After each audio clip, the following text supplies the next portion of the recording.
and Mars, and I guess all planets, have formed in a similar way, and they've become hollow and they're expanding, that any planet that has a little bit of water in the makeup of the planet, and it's in a certain position from the sun that has enough warmth, then you'll find that a flood at some point in its history is quite possible. Now, so we hope to show that in our book that when this point was reached, the pressure built up inside the planet, and the waters and so on grew to a certain depth. And when the breach was caused, probably most likely from a meteorite impact in the planet's surface, the water was then able to escape and flood across the surface of the planet. And we've seen, just with the recent probes that are at Mars at the moment, a vast amount of information showing water erosion. But the thing is that the atmosphere on Mars is actually only 1/100th of that on Earth. So water cannot exist in a liquid state.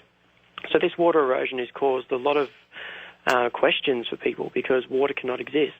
But the inside of Mars, being at a high pressure, was able to have water in a liquid form. And as it broke forth, it was what caused all the erosion patterns on the surface.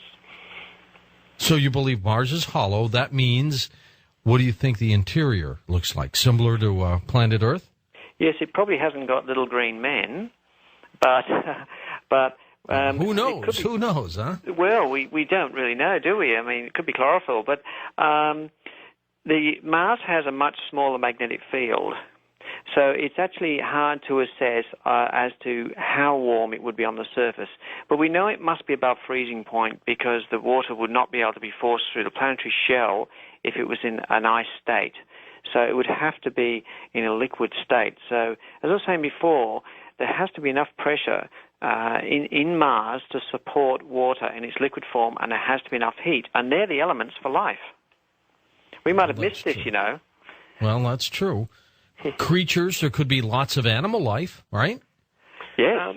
It's quite possible, and I think if we do more research, and particularly if we have a manned mission to Mars, and particularly if we're searching in the flood plains, we might be lucky enough to find some remnants of this life, at least the ocean life, that has been expelled and it now exists on the outside of the planet. So I think to search on the inside of the planet is quite a difficult task, but we still have the opportunity of finding some information, some evidence on the outside in the floodplains. Do you believe? Another point, another point, George, too, here is that it's costing us many billions and billions of dollars to send missions to Mars. We should probably consider a serious investigation into what really does lie beneath our feet on the Earth. You know what? We're just finding out what's in our oceans. That's right. You know, when science tells us can't explain why continents are drifting apart and why we have mountains and what the magnetic field is, how can they be sure that they know what happens 6,000 kilometers away in the center of our planet? They don't. It's guesswork. I don't believe it at all. They can't even explain what's happening on the surface. It's in front of our eyes. And I think that we should be realizing these things. You had mentioned last hour that humans had characteristics that we just shouldn't have. You want to elaborate a little bit more on that, and then we're going to talk about the Bermuda Triangle. All right. Well, first of all, our skin, this is compared to creatures of our size, right? In the same environment as ours. We have a much thinner skin. Most people have much less pigment in their skin. We have less hair, and we have less fat layers. That means that we're not adequately protected against the environment. George, there's nowhere on Earth we can live in our natural state without some form of artificial protection. How did man survive before he reached intelligence? Our eyes are the same. We're blind for 50% of the time, and the rest of the time we have to protect our eyes with glass, so as the so as the UV light doesn't damage our eyes. So, you know, our eyes aren't evolved in this environment. And also there's our skeleton, as I was saying before, is very fine.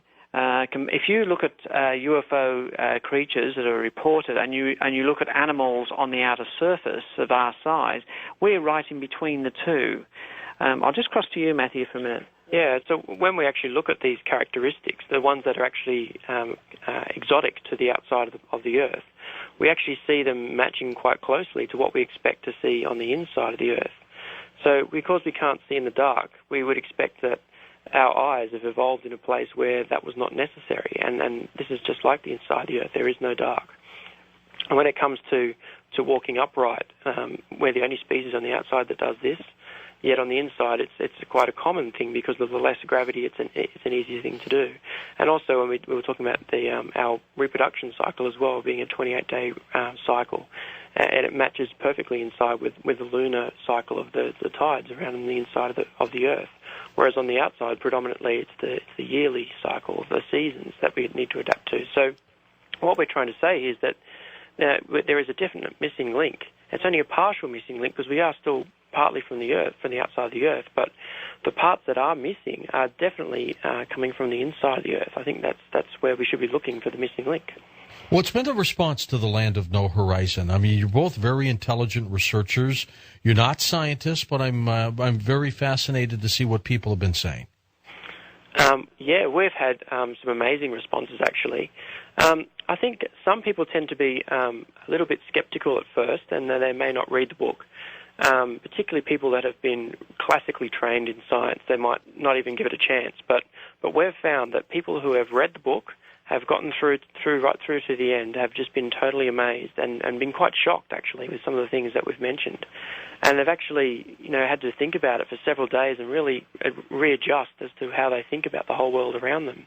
Because there's quite a lot of things that we do from day to day, like putting clothes on just to go outside and so on, that we don't consider as being abnormal because we do it every day, but it is actually a thing we need to do to help survive. And we bring all these things to your attention and really show them for what they really are. And after reading the book, people are quite shocked as to what they've discovered. And I think that's the main thing that we've expected from people and we've seen from people that have read the book. One of the many mysteries on this planet has to do with what you mentioned earlier, the Bermuda Triangle. Mm-hmm. How does that then tie into the hollow Earth? We didn't have time to get you to explain how ships and planes might disappear.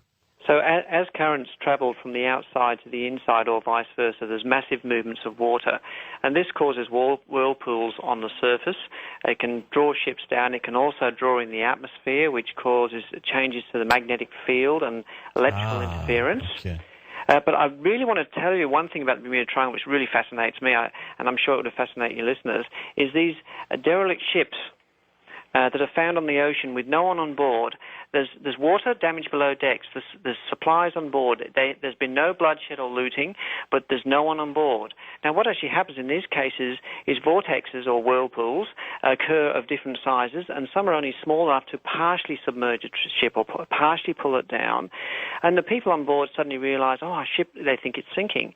So what they do is they grab their charts, their compasses, their life jackets, they get into the lifeboat and jump into the ocean.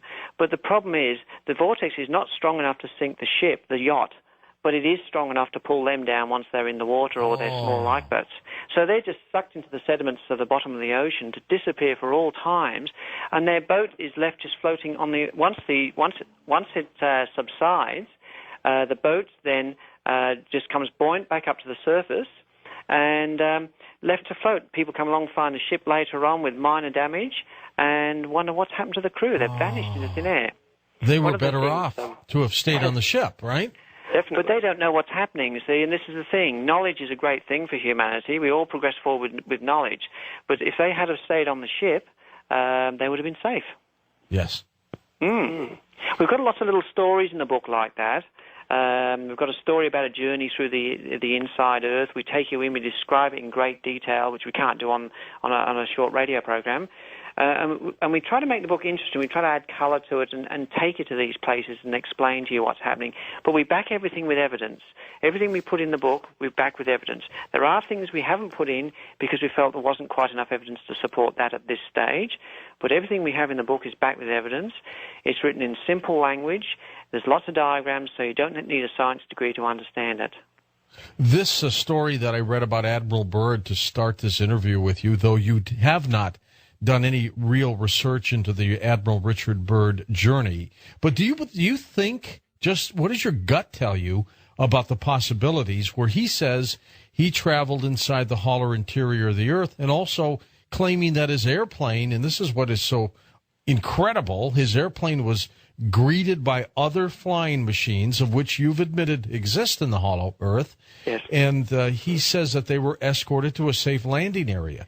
This could be true. It could be